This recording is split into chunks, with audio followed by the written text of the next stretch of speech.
You are listening to the only show where a former police officer, alongside a current law school student, tackle politics, the legal system, and corruption. The show, known around the world as Qualified Immunity.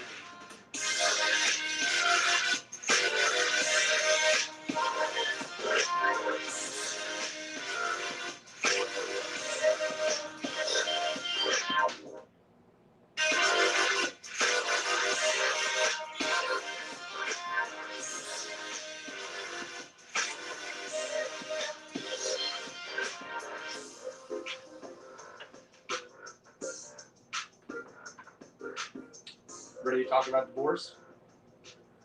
My favorite subject. Your favorite subject. I mean, you are about to be a lawyer, so. Yeah, but I don't. You don't want to mess with divorce law? No. I heard they make a lot of money. That's probably true. Uh, Actually, that is true. yeah. Depending on who your client is. I mean, $1 billion divorce, that's a really nice attorney fee. I believe what 20% hair sold. So, Oh dear. well, I don't know a better way to. I don't know a better way to start this. I don't know. There's not a soft way to get into this. The United States of America needs to get a divorce.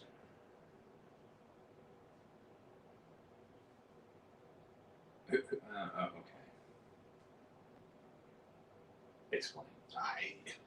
You've got, the problem is every single thing you go on now, I don't care what show it is, I don't care what network it is, it's the other side is bastards and they cheated and yada yada yada yada yada. It's time for the United States to get a divorce because you were so politically, ideologically divided in this country that, good Lord, and every time somebody brings this up, every time you say the word secession, and every time, well, we fought a war about that. Well, guess what? Nobody has to die in divorce.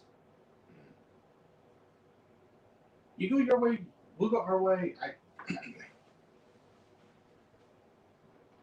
Yeah.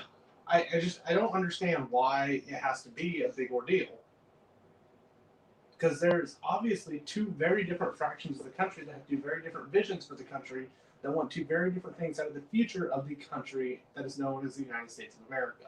Now, to understand that there are logistical problems to that, like, hey, who gets this nuke and who gets that one? Yes. However, this idea, because if you have to admit one thing that has been agreed upon by both major political parties and both sides up until this point, is this: the other side is evil. Now, granted, everybody's like, oh, there's some people in the middle. Okay, yes, there is. I agree. There are some people in the middle. However, most are not anymore. A year ago, you asked me that, I would have said, yeah, there's 10% Democrats. It's just like cops. I mean, I would have said 10% are diehard Republicans, 10% are diehard Democrats, and the rest are in the middle. I don't think it's like that anymore.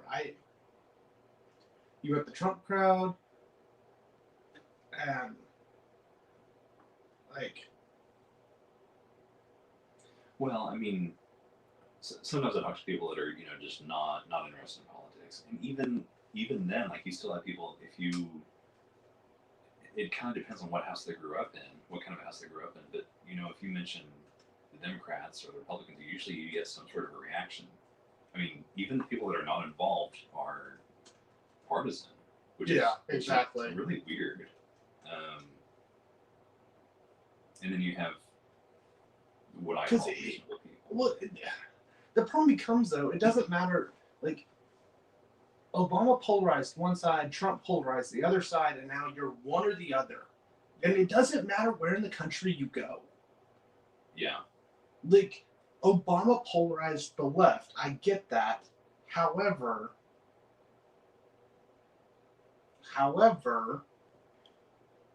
the right was still that, we're the Tea Party, we're the Big Tent Party, we're this, we're that, we're this, do that.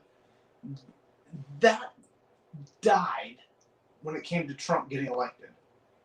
And the bad part about it is, like, Trump had a following, and then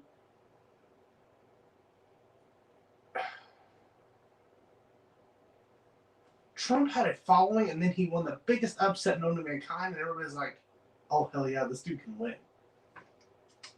Like, I don't know a better way to put that. Well, yes, but I think you're. I don't know. I think you're kind of seeing in the Republicans now what we saw in the Democrats back in 2016, in early 2016. Yeah, I can see that. I mean, when they were in power, they were just so divided because they couldn't decide what they wanted. And I think the Republicans are right around there right now because Republicans are pretty well divided. I mean, you talk to them and it's either pro-Trump or anti-Trump, and then the anti-Trump. I mean, yeah, That's the thing, though. I don't think the anti-Trump thing exists anymore among Republican.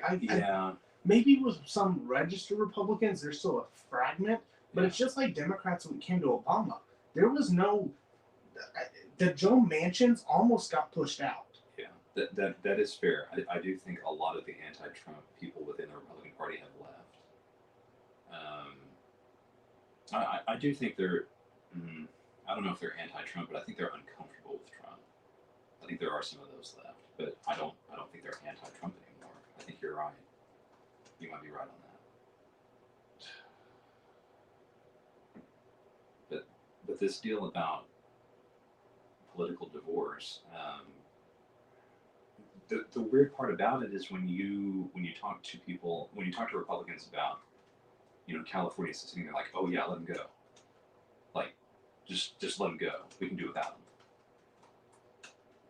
All the Republicans are convinced that they're hippies and not good for anything, which I disagree with. But I do think that they should be allowed to go if they want to. And if you talk to liberals about, I say liberals, Democrats, about, I don't know, a red state, maybe like, okay. They're not as, there's not as much animus there, but I mean, they're not opposed to it. But when you actually start talking about it, people are like, oh no, we don't want to do that. Yeah, and I don't understand that because we have to just take back the majority. The majority rule will never work. It turns into mob rule. You can't rule 330 million people as a democracy. You just can't do that.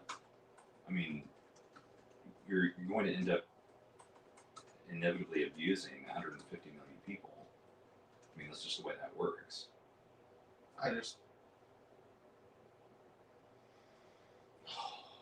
The entire thing's stupid. The entire thing's stupid. I don't understand why anybody wants to say something different. I don't understand how we've got to the point as a country we can't just be like, hey, you go your way, California, we'll go our way, we'll have our own separate presidents. Like, whatever. Well, and I think this election especially, but also the previous election in 2016, I think this is showing, the old Republican strategy was, oh, we got to take back America. Like that was the big motto and the big thing for a while. Let's take back America. And I think these elections are showing maybe that's not such a good idea if it's even possible. I mean, the simple solutions to just not take back America and just do your own thing. Just allow people to do their own thing. And for some reason, people don't seem interested in actually doing that. Yeah, and I don't understand that at all.